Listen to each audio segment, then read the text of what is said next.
ሰላም ውድ የገላጭ ዩቲዩብ ቤተሰቦቻችን፣ ዛሬ የምናየው ስለ ግዕዝ ቋንቋ ነው። ግዕዝ ቋንቋ ሚስጥራዊና ብዙ ሚስጥሮችን የያዘ ቋንቋ ነው። በውስጡ የያዛቸውን ለዓይንና ለጆሮ የሚከብዱ ብዙ ሚስጥሮችን ከመስማታችን በፊት ግን ግዕዝ ኢትዮጵያ ውስጥ መናገር መቼ ተጀመረ ወይስ ኢትዮጵያውያን ሲፈጠሩ አብሮ ተፈጠረ የሚለውን ሐሳቤ ትንሽ ላጋራችሁ ለበኋላ ቪዲዮ ስለሚጠቅመን። ግዕዝ ኢትዮጵያ ውስጥ ተፈጠረ ወይም ደግሞ ከሌላ ሀገር መጣ የሚሉ ብዙ ሐሳቦች አሉ። አንደኛው ሐሳብ የሚጀምረው ከኖ ነው። ኖ ከጥፋቱ በኋላ ቤተሰቡን ይዞ ኢትዮጵያ ውስጥ አረፈ፣ ጣና አካባቢ አራራት ተራራ ላይ። በኋላም ከዚያ ከቤተሰቦች ጋር አብሮ ሆኖ የመጀመሪያውን ስዕላዊ ፊደል ፈጠረ ወይም ደግሞ መሳል ጀመረ ይሉናል። ስለዚህ የመጀመሪያውን ስዕላዊ ፊደል የፈጠረው ወይም ደግሞ የፈጠሩት ኖና ቤተሰቡ ናቸው ብለው ያስቀምጣሉ። እነዚህም ማለት አሌፍ፣ ቤት፣ ጊሜል ወይም ደግሞ አበገደ ብለን የምናውቀው ፊደል ማለት ነው። ስለዚህም በዚህ ማስረጃቸው በአባይ ሸለቆ በግብጽ የሚበቅለው ፓፒረስ የሚባለው ተክል አሁንም በጣና ሐይቆች ላይ እንዳሉ ይገልጣሉ። ሁለተኛው ሐሳቤ ደግሞ የኖ ልጅ ሴም 9 ልጆችን ይወልዳል ይላል። ከወለዳቸው ልጆች አንዱ አርፋክደስ ይባላል። እርሱም ሳላህን፣ ኤቦርን፣ ፋሌቅን፣ ዮቅጣንን ይወልዳል ይለናል። ዮቅጣን ደግሞ 13 ልጆችን ይወልዳል ይለናል። ከነዚህም ከ13ቱ ነገዶች 5ቱ ማለትም ሳባ፣ አባል፣ ኦፊር፣ አቢማርና ሐዊላ መካከለኛውን ምስራቅ ትተው ተለይተው ወደ የመን ተቀመጡ። በዚህም ጊዜ የህንድ ነገስታት የወጉ ያስቸግሯቸው ነበረ። በዚህም የመንን ለቀው ወደ ኢትዮጵያ በአንደኛው ጲኦሪ ዘመን ይመጣሉ ማለት ነው። ከየመን ይወጓቸው የነበረው የህንድ ንጉስ ራማ ድጋሚ ደግሞ ወደ ኢትዮጵያ መጥቶ ጲኦሪን አሸንፎ ኢትዮጵያን ይወራል። በዚህ ጊዜ ከየመን የመጡት የዮቅጣን ህዝቦች ተሰብስበው ራማን ወቅተው አሸንፈው ተስማምተው የሳባን ነገድ አክናውስን ያነክሱታል ማለት ነው። አሁን እዚህ ላይ እንቁምና በዚህ ሳቤ ግዕዝ የመጣው አስቀድሞ ከተፈጠረ ቋንቋ ነው የሚለውን ሐሳብ የሳባ ቋንቋ ለግዕዝ አባቱ እንደሆነና ግዕዝ ከዛ እንደተወለደ የሚያስረዳ ሐሳቤ ነው ማለት ነው። በአጠቃላይ ግን እኔ እንድትይዙልኝ የሚፈልገው ግዕዝ ቋንቋ አስቀድሞ ክርስቶስ ከመወለዱ በፊት ይነገርበት እንደነበረ፣ በዚህም እዚህ ሐሳብ ላይ የሚከራከር ታሪክ ጸሐፊ የለም። ሁሉም ይስማማሉ ግዕዝ ከክርስቶስ ልደት በፊት እንደነበረ ማለት ነው። ከዚህ በኋላ የምናልፈው ግዕዝ ስላለፈው ታሪክ መረጃን፣ ስለወደፊቱ ደግሞ ትንቢትን በቋንቋ ውስጥ ደብቆ ይዞልናል። ትንሽ የሚከብድ ሐሳቤ ነው፣ ግን አሁን በመረጃና በማስረጃ አሳያችኋለሁ ማለት ነው። እንደሚታወቀው ግዕዝ ፊደላቶች የራሳቸው የሆነ ቁጥሮች አላቸው። ለምሳሌ ሀ ስንል 1 ነው፣ ለ ስንል 2 ነው። ልክ እንደዚህ እያለን 26 ፊደል ነው ያለው። እዚህ ጋር ደግሞ ግንዛቤ ያደርጉልኝ አማርኛ 33 ፊደል ነው ያለው፣ ግዕዝ 26 ፊደላቶች ነው ያሉት። ስለዚህ እነዚህን 26 ፊደላቶች ቅድም እንዳልኳችሁ ሀ ሲባል 1 ነው ብያችኋለሁ። ተላይ ሲደርስ 10 ይሆናል ማለት ነው። ከዛ 20፣ 30፣ 40 ያለ ቁጥርና ልክ ደላይ ሲደርስ 100 ይሆናል። ከዛ 100 አልና አይደለም 200፣ 300፣ 400 ያለ ቆጥሮ በላይ ሲደርስ 800 ይሆናል። 26ቱም ፊደላቶች የራሳቸው ወካይ ቁጥር አላቸው ማለት ነው። በዚህ ነው ቀመረ ፊደሉን እናሰለው። አሁን የምናየው ቅድም ያልኳችሁን ነው። ግዕዝ ፊደል ወደፊት ስለሚመጣው ነገር ተንብዮ ነበር ወይ ወደሚለው ነው የምንሄደው ማለት ነው። እንደሚታወቀው መጀመሪያ ሰው ነው የተፈጠረው አዳም ነው። መጀመሪያ ኃጢአት የተሰራው አዳም ነው። ከዛ በኋላ ደግሞ የሰው ልጅ ሊያድን የመጣው ደግሞ ክርስቶስ ነው፣ ኢየሱስ ክርስቶስ ነው። ኢትዮጵያውያን ኢየሱስ ክርስቶስ ከመምጣቱ በፊት ከመወለዱ በፊት ኢየሱስ ክርስቶስ ስሙ ኢየሱስ ክርስቶስ የሆነ የእግዚአብሔር ልጅ መጥቶ እንደሚያድነን ያውቁ ነበረ። ይሄም በቀመረ ፊደላቸው ውስጥ ሰውሮ አስቀምጦት ነበረ። አሁን የምናየው ይሄን ፓርት ነው ማለት ነው። ቅድም ባሳዩአችሁ ቀመረ ፊደል አማካኝነት አሁን አዳም የሚለውን እናያለን ማለት ነው። አ ምን ላይ ያለችው? 40 ላይ ያለችው። ደ በቀመረ ፊደል ሲገለጥ 100 ላይ ነው ያለው። መ በቀመረ ፊደል ሲገለጥ 4 ላይ ነው ያለው። በአጠቃላይ 40 100ና 4ን ስንደምራቸው 144 ይሰጠናል ማለት ነው። በንጹህ ባህሪ ኃጢአት ሳይነካው 7 ዓመት የቆየባት ኤዶምም በቀመረ ፊደል ስትገለጥ እቺ ናት የምትሆነው። ኤዶም ገነት ማለት ነው። ተመሳሳይ ነው የሚሆነው። ሌላው ግን ኢየሱስ የሚለውን ደግሞ እናስለው። ኢ ደግሞ አ ስናስላቸው እንዴት ነው የምናስለው? ኢ አይደለም የኢየሱስ ኢ አይደለም፣ ግን ደግሞ የግዕዙን ፊደል ነው የምንወስደው። አ የሚለውን ዋናውን የመጀመሪያውን ፊደል ወስደን ነው የምናስለው።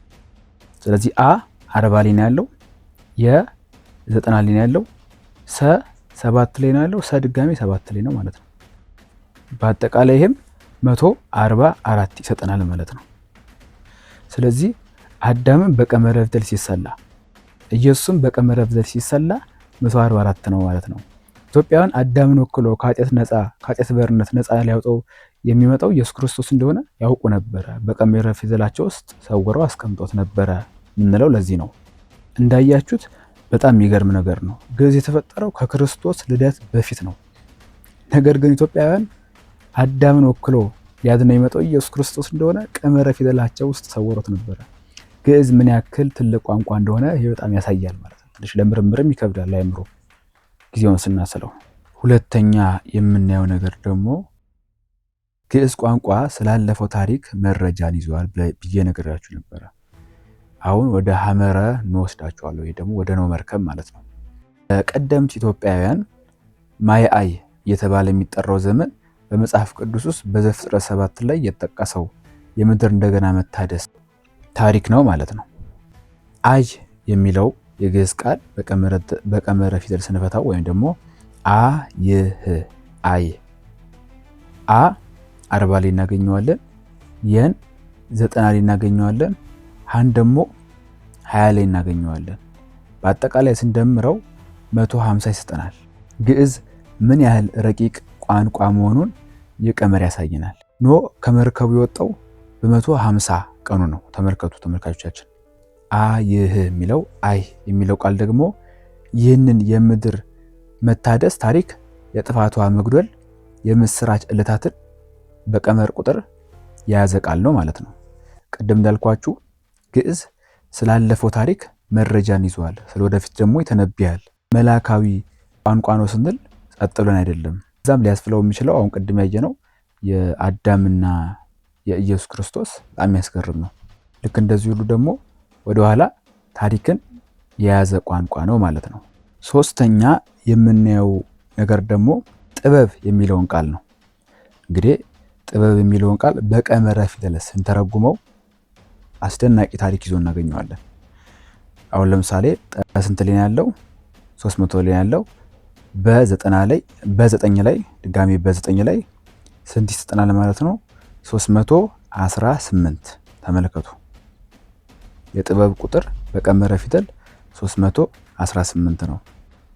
እስቲ ታሪኩን እኔ ከክርስቶስ ልደት በፊት በ900 ዓመተ ዓለም አካባቢ በ22 ዓመቱ የንግስና ሹመት የተቀበለው ቀዳማዊ ሚኒሊክ አባቱ ንጉሥ ሰለሞንን ጠይቆ ሲመለስ ከእርሱ ጋር እንደሚታወቀው ከታቦተ ጽዮን ጋር ብዙ እስራኤላውያን ተመልሰዋል አብረው እና ብዙ ትምህርት የብሉይ ኪዳንን አስተምረዋል። የብሉይ ኪዳን ትምህርቶችን አስተምረዋል።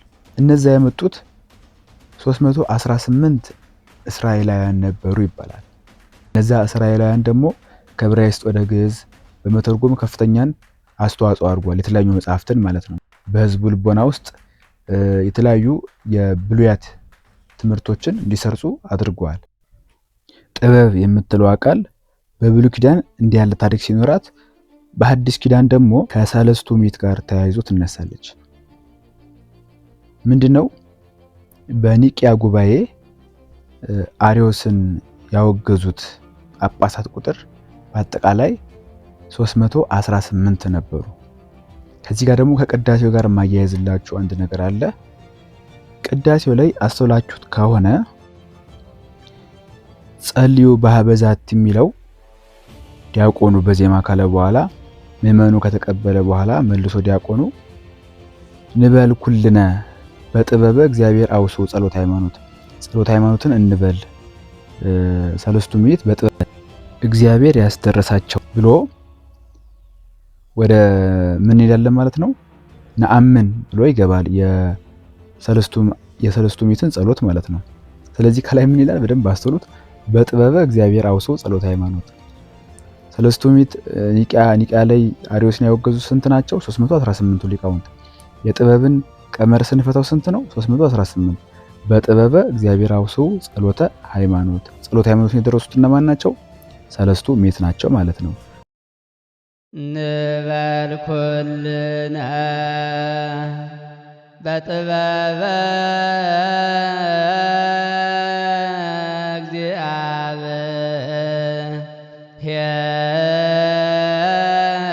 እግዚአብሔር ጸሎተ ሃይማኖት። የበጣም ትልቅ ሚስጥር ነው አብሮ ተያይዞ የተቀመጠው። በነበረን ቆይታ ብዙ ትምህርቶች እንደተማራችሁ ተስፋ አደርጋለሁ። ግዕዝ የኋላውንም የፊቱንም ይገልጣል ያልኩት ያለ ማስረጃ አልነበረም። ቀጣይ ቪዲዮዎች እንዲደርሷችሁ ይሄኛውም ብዙ ሰው ጋር እንዲደርስ ሼር፣ ላይክ፣ ሰብስክራይብ እንዳይረሳ። ሰላሙ ነው።